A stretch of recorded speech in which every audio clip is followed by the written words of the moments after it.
I think that kindness has gotten it's seen as like a soft word, and there can be softness to kindness, but I think most of the time kindness asks us to make the harder choice and to, show up and for ourselves and for each other and for our community. Welcome to Mindful Businesses, presented by Sarani, and I'm your host, Vidya Iyer. In our podcast, we bring to you brands which are mindful in their practices and processes. A mindful business adopts and employs sustainable social, economic, and environmental practices. Today, we have with us Catherine Hatzel, creator of Jaidee Dancewear, a sustainable leotard company celebrating the beauty, wisdom, and the value of women who dance. Welcome, Catherine. Thank you so much, Vidya. Thanks. I'm happy to connect with you here. So tell us about your life as a professional ballet dancer. When did you start learning, and how did you become a professional ballet dancer? Dance has sort of been the through line of my life. It's really been at the heart since I was a child. I started dancing because my older sister was a dancer. And so I just, as many dancers have been, just stuck into a studio or in general because it seems like a good idea to put your kid in a dance class. So I started dancing very young and identified right away that it felt like a home for me, and it was a place to really connect with my body and to movement and creativity and to music and also to communities and friendships. I was living in Florida at the time. After a year of high school in my hometown in Tallahassee, I had been taking some dance classes at Florida State University, just dual enrolled during the day. And one of the professors there, Richard Sias, and alongside some other teachers that I had that really kind of nourished my dancing upbringing, they encouraged me to think about going somewhere full-time to study ballet. And my family was very supportive, which in hindsight, I'm just blown away by now being a parent myself. And my child is 8, and I was 15 when I told my parents that that's what I wanted to do. And they were supportive of that. And so that is definitely a moment that I reflect back on with a lot of gratitude. They helped not just get to that point, but also to arrive and really flourish in a professional ballet training program in Toronto, Canada. I went for one of the summer programs. Their audition process is set up so that you basically audition instead of going and taking like one audition class, which is very typical of ballet programs. You do an audition to go to the summer program. And then if you get into the summer program, the whole summer program is an audition of sorts, which sounds very overwhelming. But for my personality style, not really wanting to just perform on demand, it really was like the perfect entry point into the professional ballet world to just be able to establish relationships with teachers and peers over the summer so that I knew it was the right decision and they had a sense of who I was beyond just, one glimpse at my dancing. And they offered me a place in their school. And so I moved from Florida to the residential program in Canada. And I spent a couple years there, and it was a very rough transition. I knew that it was not where I wanted to live. They have an associated company, and it's a beautiful company. But I knew that I was too far away from home. I didn't feel like it was sustainable. And the winters probably didn't. In every possible way. It was just, I really learned about myself during that time, about what I needed as a person. And yes, warmth is one of those things. Even though now I do live in Boston, I moved back to Austin, Texas for a year, and then eventually found my way to Boston, where I danced professionally for a handful of years until 2010, I'd like to say. And it was an incredible experience in so many ways. And it's still something that informs my daily life, even though I do not dance professionally anymore. In fact, I don't dance at all. I still kind of live and breathe the dancer's mindset. That was my life until that time when I I made a couple different transitions, trying to find the next steps, the way that a dancer can sometimes grapple with, like an identity beyond ballet. And so I kind of did that for a couple of years, but also still seeking for really the right next place, to find a sense of purpose and to really immerse myself in professionally. In the meantime, we adopted a kiddo. So I had a moment to pause in 2016. So that's where I took a bit of a breather, probably for the first time ever. The professional ballet schools are pretty intense. I'm so proud that you survived all those years and went on to become a professional dancer. And is it different for male ballet dancers versus female, or is it super intense for both? I would say it's super intense in their own ways. As far as like the physical and emotional demands, I think that they're very similar. It's just the tracks are maybe slightly different, and maybe the set of challenges are a little bit different. I think maybe family support could be challenging if your families do not know or appreciate what it takes to pursue a profession in ballet. Then I think that to be a male dancer can come with many challenges that, are unique and maybe different than the female track. But we certainly have many bonding moments over the difficulties of what daily life is as a dancer. So that crosses gender for sure. So you have this moment of pause. You are able to breathe, enjoy your baby, and then you get this idea for this product. Tell us about that. It all came together a little slowly. Kritsana is my daughter, and she was actually 5 when we adopted her. So she was a fully formed human being with a voice and something to say. So we spent a lot of time doing things like going to the ballet, and she is a mover herself. And so I enrolled her in a dance class, which is something I never thought I would do. I thought it would kind of protect any child of mine from the world of dance. But she was just drawn to it because of the music, and we're really close to the studio. And, I still have friends that work at the ballet, so it's part of our life. Because of her, we started going to the theater again, something that I had taken a break from in my post-dance life, just as a way of, just giving myself transition time. And I rediscovered, without all that baggage that comes with professional life or the business of being a dancer, I really rediscovered the things about dance that I love, especially, from childhood, the friendships that are formed and just the connection to creativity, all of those things, really the magic of being in a theater and watching dance. And I saw that through my daughter's eyes. And so she really sparked the idea. I knew that I wanted to do a creative project, but it had no shape or form. And it really just came together slowly. I knew that I've had a lifelong kind of pursuit of sustainability, in a flawed way for sure. I'm a human being living in this consumer-based world. I think through my introduction to yoga, which happened somewhere in the middle of my professional dancing days, really started to think about not just like self-care, which is very prevalent in dance, but kind of community care and what it means to be a citizen in the world, and the choices that we make and the impact that they have, not just on our own bodies, but on the bodies of, the people around us and the environment that we all share. I knew that anything would be, any creative pursuit would be really the connective tissue would be sustainability.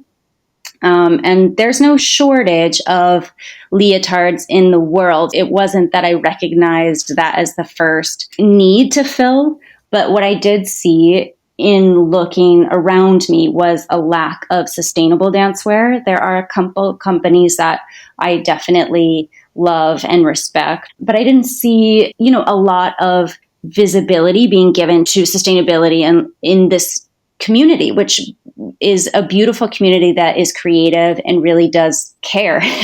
I saw it as a need. And what really happened is just there was enough space. I was talking about this recently, just trying to identify that moment where the spark really became fully formed. And I don't think it was really one moment, because what that time with my daughter gave me was space, which I'm not very good at giving that to myself, which was just, a little bit more space. And that's, I think, where creativity comes from, is when we're a little bit more quiet in our lives. So I think it's a common problem with women who don't give themselves time and space. Being typically the caregiver or the caretaker mentality, we have to be on all the time. And even though you were taking care of your child, it gave you some time to take care of yourself and what your needs are. And you have this awesome brand now. So tell us about why your brand is sustainable. Tell us about the fabric and the yarn used in making these leotards. So fabric was one of the first things that we looked at. Did take a little bit of research because, I've taken you through my background a little bit, and most of it is centered around dance or the study of the body, or human movement. So I come with that framework, but I didn't know anything about how to create something sustainably from a business perspective, or certainly from a design and fabric perspective. So looking at the design and the materials and sort of where we were making things, all those things were part of the research that we did. And what that research brought us to was Econel regenerated nylon fiber.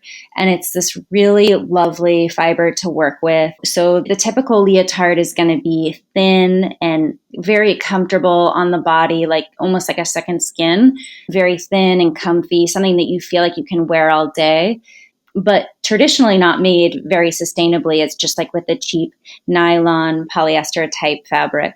And so we knew that we wanted to work with something higher quality. And that led us to Econel, which is it's a wonderful process using fishing waste and other landfill waste to make the nylon fiber that then is the through line of the fabric. And it's a wonderful choice for us because it's close enough to what a dancer would expect in terms of fit, how it fits on the body. It really is like a soft hug. In terms of how it feels, very smooth and comfortable on the skin. But it has a much higher quality, and its backstory is both cool and sustainable. As a separate business, I love Econel's business model in terms of creating the nylon fiber, working with brands that share a mission to create things more sustainably, creating less harm as we add things to the earth. And they're even looking at kind of how to close the loop and use the same products that have been made to regenerate something new again, which is just a really lovely process to be part of. So that was a key component of creating sustainably. And then we knew that we wanted to create simple designs that were not just with the latest trends and with a whole bunch of different options, but just something, streamlining the look, simple, but also beautiful, really showcasing the dancer's form, but also something comfortable that dancers can wear all day. So we used that with the designs in mind, something that would feel high quality and refined. And with our location, just trying to keep everything close to home so that for us, we could try to decrease the amount of back and forth and stay close to the production process. Sustainability can seem so overwhelming. And I think that sometimes prevents us from trying to make a better choice because we can't always make the best choice. But I felt that with the fabric, we could at least put something in the dancer's hands to start to have more conversations about what a sustainable choice looks and feels like. You mentioned you would like to keep it close to home. Where is this fabric and the nylon made? It's an Italian fabric, so it's imported. And that's the only thing that we import. We try to keep the design and development team was all here, and our production is also in the Northeast. That's also part of the conversation about sustainability. It's a constant process of weighing the options. We could go with a fabric that's made right here that might not have the same process. And we felt that Econel really has kind of the highest possible standards for the dancewear material that we were looking for. So that was worth taking the few extra steps outside kind of the ideal, kind of keeping everything right here. So is this fabric breathable, or does it need to be breathable? When I'm thinking of fishing nets, I'm not thinking breathability. Yeah, I wish that I could put it in your hands because that's a great question. Yeah, um, when we think about what's comfortable, we don't think about sort of recycled plastic or fishing nets or ocean waste or landfill waste. That's why it's exactly suited for a creative community, is because it is so creative. And I think we need those creative solutions if we're going to tackle sustainability in a meaningful way. Because as I like to say often, our leotards are not going to change the world, but they are an expression of making a small change. And I do wish that I could just reach over and hand you the material because it's like silky smooth. And if you didn't know the story, then you would not know kind of the ingredients. You would think it's just, your typical high quality fabric because it's breathable. And I think it's used a lot in swimsuits. So if you think about like a comfortable swimsuit with that little bit of a sheen, but they have a whole bunch of different things that they do with Econel. So they do all sorts of different fabrics and design solutions with that as a central ingredient. And I think that is phenomenal and the exact application of imagination that we need. There's so many companies who are in Europe which are doing these sort of recyclable fabrics, yarns, and products. I don't find that many in America. Is there a reason? Do we need to have more regulation in place to incentivize people to recycle and think about products, come up with products which can be used in a circular design? So I think that sustainability asks us to, and, ethical thinking really asks us to think about not just one way, but the best way at this particular moment within a certain context. I think I see, perhaps just because I surround myself with the brands that inspire me, I see a lot of companies in the US and I see the demand for it growing. So I think that those two things will happen in tandem. But I think ultimately, and I can say this even as someone that is, selling product, I think it ultimately comes back to making less products and maybe perhaps they cost more and we don't just have an endless offering and the expectation that we will always sell and just keep selling. And if that's our goal, our only goal, then that's not sustainable for the world. I just am interested in the complexity of the questions when it comes to sustainability. If it's all right to mention, groups that I worked with when I was learning about how to make ethical and sustainable choices as a business, a startup business, through Factory 45. The owner has she has an online presence where she gathers some of the businesses that she's helped here in the US. And that's called Market 45. And I always go there first because I know that those have been vetted and that things like regenerated nylon or organic cotton or plant-based fabrics, just really cool, imaginative solutions that make us expand what's possible when it comes to sustainability. What is Factory 45? And if you just briefly want to tell what it is, that would help. Yeah, so it's an accelerator program for startup businesses that are interested in making sure that their businesses really align with their personal values, assuming that those values are containing ethical and sustainable solutions for society. And the owner, Shannon Lohr, I would not have been able to take steps forward without, because I think when we want to create anything, we need to know what we know and then also what we don't know. And so I knew that I came to this idea with background in dance, knowing what would feel good on the body and how it needed to fit and how the fabric needed to move, kind of like the end result. But all the micro steps in the middle, I could state my values, but in terms of knowing kind of the manufacturers to work with or where to source different materials or packaging solutions, all of those things beyond the World Wide Web. I didn't have a trusted source to go to. And so Factory 45 is a really beautiful, it's a 6-month program, but I'm still part of the community just because it has been so helpful. And I hope that I'm able to, in turn also offer back support to community members. Just also is the way forward when it comes to sustainability. We need to do it together. We need to share our ideas and we need to share our resources so that there's just less kind of hoarding for personal gain or personal success, but it's really about uplifting society around us. It is truly being mindful about the business community. Yeah, not to go on a side tangent too much, but I think my personal experience with what it means to be mindful, for a long time, I would maybe define that in a very kind of personal way. I think that's a limited view because it really, it's a little bit, we do need to take care of ourselves and the people around us.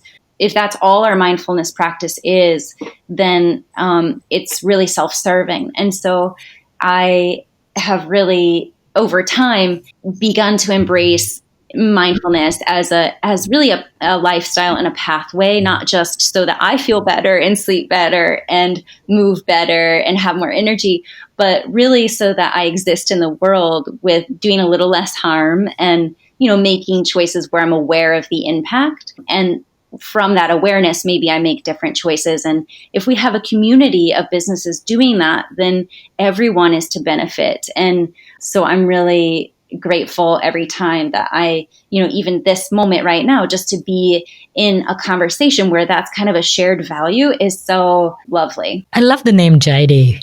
How did you come up with that name? So that is a big curtsy to my daughter. She's actually adopted from Thailand. So when she first came to the US, she only spoke Thai, and we did not speak Thai, but we did try to learn a little bit of Thai. And it's still on my to-do list 3 years later to learn Thai. But so Jaidee is Thai, and that word means kind-hearted. And they have so many beautiful, they're called Jai words or heart words, and they combine Jai with a bunch of different words to help express emotions or actions from the heart. And so my daughter had a huge presence in this project. I wouldn't have just, taken her language and put it on our brand. She really is the heartbeat of our brand. She makes all important decisions. And she was very happy to have the company named after her, and with tremendous respect for her culture that she carries with her. And it is a daily reminder for us to, make choices that feel kind in the bravest and, most meaningful sort of way. I think that kindness has gotten it's seen as like a soft word, and there can be softness to kindness, but I think most of the time kindness asks us to make the harder choice and to, show up and for ourselves and for each other and for our community. And so to name our brand that is to say we want to make dancewear that inspires a dancing community, a moving community to move with kind-hearted intentions and to kind of align intentions with impact. That's where the name comes from. I also simply adore that name. On your website, I saw you had special instructions for washing. That is also a step towards sustainability. Do you want to tell us more about that? Yes, I would love to. So I have learned so much through this process. It really has changed. So just simply through learning about the best way to take care of this fabric and this leotard, I learned about better ways to take care of all my clothes. And so washing not just this leotard, but most of our things in tap cold water in the washing machine is very often all that we need. So that's definitely true for your leotard. Just tap cold water is just the most energy efficient. And I highly recommend, Patagonia makes a Guppy Friend. It's called Guppy Friend, all one word. It is a laundry bag that you can put your fabrics in that have plastic, any kind of plastic that will shed microfibers, which is going to be much more of your wardrobe than you might think, unless you deliberately do not buy things that have any kind of stretch or any kind of nylon in them, which most things, even like just so many things, if you look at the label, they're going to be shedding those microplastics that go into the waterways and cause all kinds of alarm. We can reduce that by using the Guppy Friend. There's also a Cora ball. I own that too.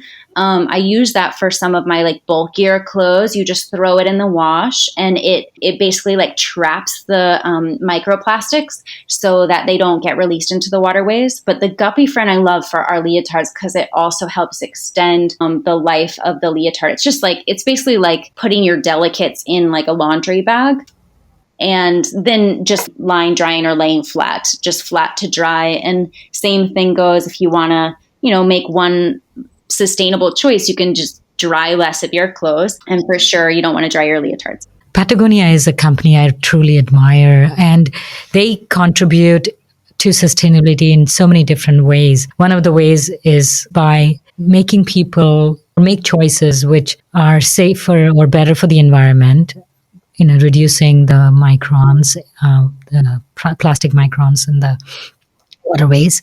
And also they make things which will last longer, or they even have instructions for you how to repair their jackets, or they have a service which will fix a jacket. So sustainability is not only always using recycled products or making sure you put your recycle out on the curb. You can also shop less, use what you have, and buy more durable products.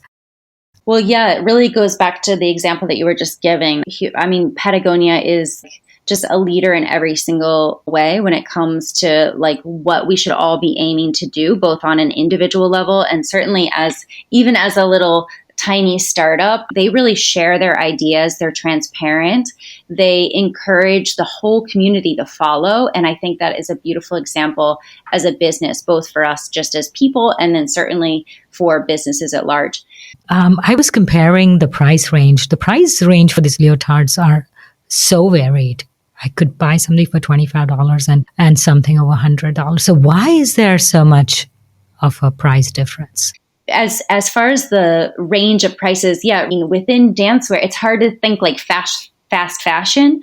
But when it comes to dancewear, you certainly have fast fashion. You have very just trendy leotards that if the dancer was to trace their origins, they probably would not want to wear it. Probably the very definition of fast fashion. And then you have some really lovely companies that hand make their leotards. And I love that. I think that is another approach to sustainability. They hand make them, they're ordered, they're made to order, they're ordered to be made, if that's how you say it. And I think that that's, again, another solution. But it goes back to what are the materials that are being included? Is it a cheap nylon? And if the answer is yes, then your price point is going to be much lower. Our price point is higher because the materials themselves take out a big chunk of what we can spend to make the leotard. And then just even making sure that the people actually cutting and sewing our leotards are being paid a living wage, and that everything is located close by,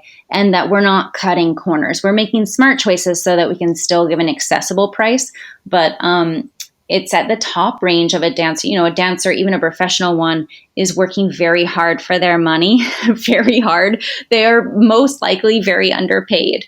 And so that goes back to the whole, we're not trying to make a bunch of trendy leotards that we want to push the dancer to buy on a constant basis. We want them to think about, how many leotards do I really need? And what do I want to put on my body and wear all day? And then how can I invest in those choices? That's what has determined our price point. Accessibility when it comes to sustainability is actually also a huge topic right now for us internally, just making sure that that our sustainability is inclusive and trying to find ways that we can get sustainable choices to dancers who want to make that choice and don't have the resources. There's always that kind of effort that needs to be made in all directions, not to make things cheaper, but to make them accessible to the people that really want to embrace these values. So Jaidee supports and gives back to the arts community. How do you do that? That was like the part of the idea that came first, was I want to give back to this community. And at that same year, there had been floating in the news the whole idea of slashing national endowments for the arts. And that evoked in me the desire to do something, to actually take action. And our two different styles support two different efforts. So one is the Americans for the Arts, which is the best organization to give to if you want to support the presence and the resources of the National Endowments for the Arts. And that's kind of like our national statement. Like, we believe the arts belong in this country and in schools and in neighborhoods. And we believe that the arts have value and meaning and that we need to support them. And our other style, the Collective Leo, supports a very close by dance organization, nonprofit called Serial Collective, which was started by two dancers that I did dance with when I was at Boston Ballet, one of which, Leah Serial, is still there, just leading Boston Ballet.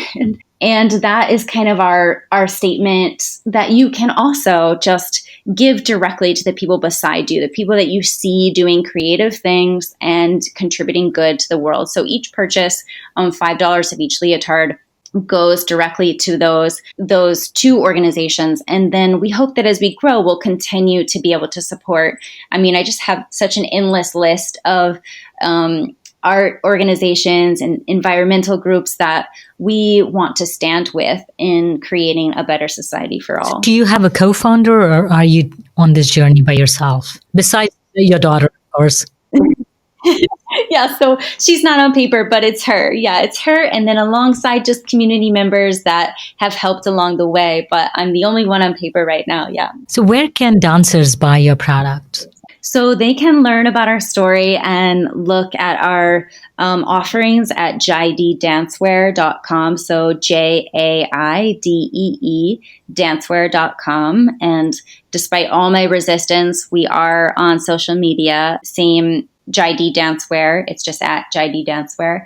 And yeah, we're growing a community there, hopefully in a way that feels also sustainable and ethical and just, a little bit counter to the social media trends, just supporting community and uplifting some of the organizations that I just mentioned, and getting a little bit of information to the dancing community about sustainability and the importance of just supporting each other. Thank you, Catherine, for coming on my podcast and talking about being kind to each other. And I think that's really important for us, and especially in very competitive and intense professions that we work in. Thank you so much for having me. It was really lovely to connect with you. If you are a creator of a mindful brand or would like to recommend a mindful brand to be featured on our show, send us a message on our Facebook or Instagram page. We recorded this podcast at Q1067 in Lafayette, Indiana. Thank you to Jim Stone, the owner of Q1067. Tatum Gale composed the music for this podcast. This is Mindful Businesses with Vidya Iyer.